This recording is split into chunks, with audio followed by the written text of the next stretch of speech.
আসসালামু আলাইকুম। কাল রাত থেকে আমাদের এলাকায় এত ঝড় বৃষ্টি, তারপর সকাল থেকেও তো মেঘলা আবহাওয়া। আর এরকম ঠান্ডা নরম আবহাওয়ায় খিচুড়ি খেতে কার না ভালো লাগে।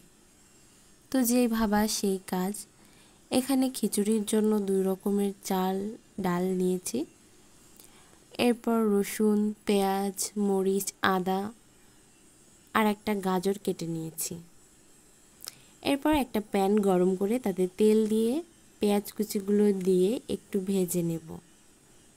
এরপর এর মধ্যে আদা, রসুন আর জিরার একটা মিশ্রণ দেব।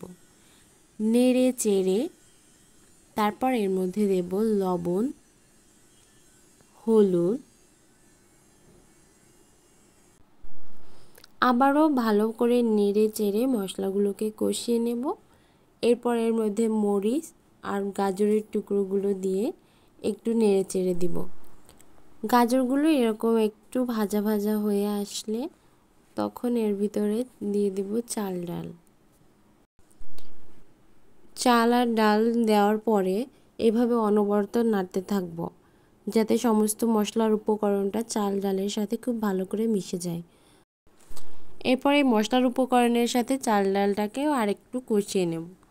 এরপর এখানে খিচুড়ি রান্নার জন্য পানি দিয়ে দিতে হবে। তবে আমি এটাকে রাইস কুকারে দিয়েছিলাম। রাইস কুকারে দেওয়ার পরে এখানে আমি গরম পানি দিয়েছিলাম যাতে তাড়াতাড়ি হয়। এটা এদিকে রাইস কুকারে হতে থাক।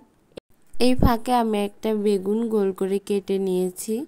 তাতে লবণ হলুদ মাখিয়ে তারপর চুলায় একটা প্যান বসিয়ে তাতে সামান্য তেল দিয়ে বেগুনগুলোকে ভেজে নেব।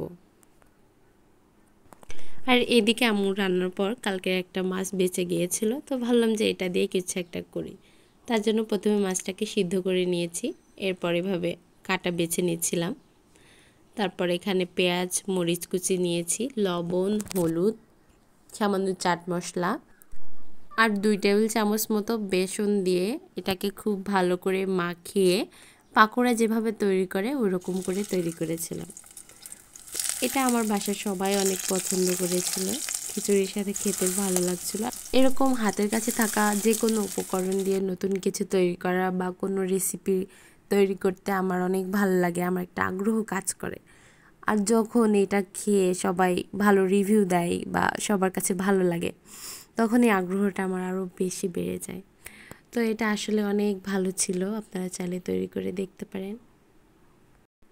এমনিতে খিচুড়ি খেতে তো সবার ভালো লাগে। তো আপনারা যখন নেক্সট টাইম খিচুড়ি রান্না করবেন বা খিচুড়ি খাবেন, তখন এই রেসিপিটা ট্রাই করে দেখতে পারেন, ভালো লাগবে।